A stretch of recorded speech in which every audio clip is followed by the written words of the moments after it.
दी है और ये अपने आप में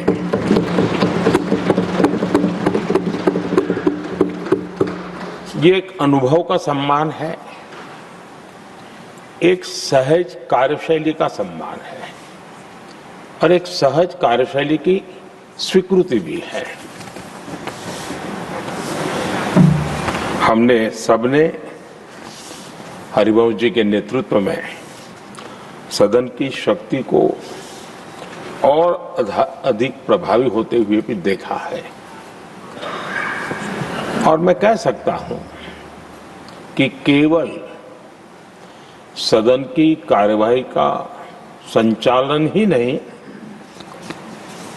वे अपने जीवन के जो भूतकाल के अनुभव है उसको भी बहुत ही सटीक तरीके से सदन को समृद्ध करने में उपयोग लाते हैं। उनका ये अनुभव पूरी कार्यवाही को, संचालन को और सदन के माहौल को और अधिक परिपक्व बनाता है। मुझे विश्वास है उपसभापति जी का नया कार्यकाल उसी भावना, संतुलन और समर्पण के साथ आगे बढ़ेगा और हम सबके प्रयासों से सदन की गरिमा को नई ऊंचाई प्राप्त होगी।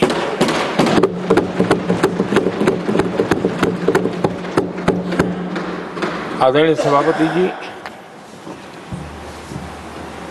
हरिवंश जी का जन्म जेपी के गांव में हुआ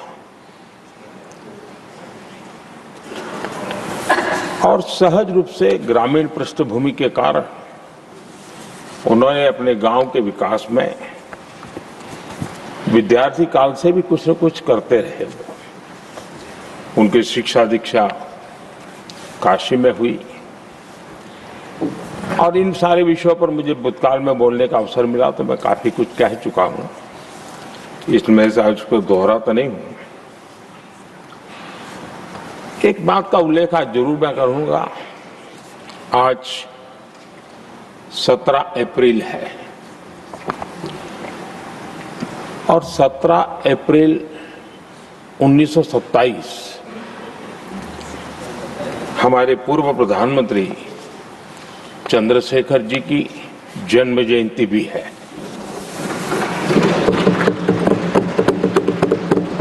और विशेषता ये है कि आज 17 अप्रैल को आप जब तीसरी बार इस दायित्व को संभालने जा रहे हैं और वो भी चंद्रशेखर जी की जन्म जयंती पर, और चंद्रशेखर जी के साथ आपका जुड़ाव, उनके प्रति आपका लगाव और एक प्रकार से आप उनके सहयात्री रहे उनके पूरे कार्यकाल में, तो ये एक अपने आप में एक बहुत ही बड़ा सुयोग है। आपने चंद्रशेखर जी के जीवन पर किताबें भी लिखी हैं और चंद्रशेखर जी के एक बृहद जीवन को नई पीढ़ी तक पहुंचाने का एक बहुत बड़ा काम भी आपने किया है और इसलिए आपके लिए एक बहुत बड़ा विशेष अवसर बन जाता है कि चंद्रशेखर जी की जन्म जयंती पर आपका तीसरा कार्यकाल का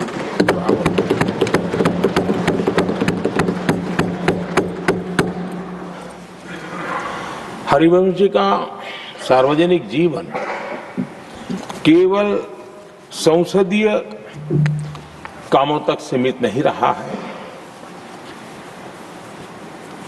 पत्रकारिता के उच्च मानदंड आज भी आदर्श के रूप में रेखांकित किए जाते हैं। लंबा जीवन पत्रकारिता का रहा, लेकिन पत्रकारिता में भी उन्होंने उच्च मानदंड को हमेशा आधार माना। हम सब जानते हैं उनकी लेखनी में धार है, लेकिन उनकी वाणी में और व्यवहार में सौम्यता और शिष्टता भरी भरी रहती है, ये अपने आप में। और मैं जब गुजरात में था तब भी मैं उनकी लेखों को पढ़ने की मेरी आदत रही थी और मैं देखता था कि वे अपना पक्ष बड़ी दृढ़ता के साथ रखते थे और मैं अनुभव करता था कि उसमें काफी अध्ययन के बाद उसका निचोड़ उसमें प्रकट होता था। पत्रकारिता में भी अंतिम व्यक्ति तक पहुंचने का उनका निरंतर प्रयास रहा और एक सफल प्रयास भी रहा। और हम देखते हैं सदन में भी, चाहे पॉलिसी हो या प्रोसेस हो, उन बातों का कहीं न कहीं छाया हमें हमेशा नजर आती है और ये हम सबके लिए सुखद अनुभव है। वे समाज की वास्तविकताओं के साथ गहरे जुड़ाव के साथ काम करने वाले रखते रहे। मैं तो कहूंगा जो चाहे लोकसभा हो या राज्यसभा हो, जो नए सांसद आते हैं वे हरवंश जी से बहुत कुछ सीख सकते हैं, बहुत कुछ बातें करके उनसे जान सकते हैं। क्योंकि जब वो पत्रकारिता में थे तो उनकी एक कॉलम चलती थी, हमारा सांसद कैसा हो, हमारा पार्लियामेंट मेंबर कैसा हो। तब उनको शायद पता नहीं होगा, कभी उनको भी बैठना पड़ेगा लेकिन वो लिखते थे और वो बातों में बहुत ही व्यापकता रहती थी। सदन की गरिमा और बैठने वाले सदस्य का दायित्व और उसके आचार विचार को लेकर भी बहुत गहरा उनका अध्ययन रहता था और उन बातों का उपयोग आज हमारे सदन के साथी उनके साथ बैठ करके बहुत कुछ जान सकते हैं, सीख सकते हैं। समय की पाबंदी, एक डिसिप्लिन लाइफ में और अपने कर्तव्यों के प्रति गंभीरता, ये आपकी विशेषता रही है।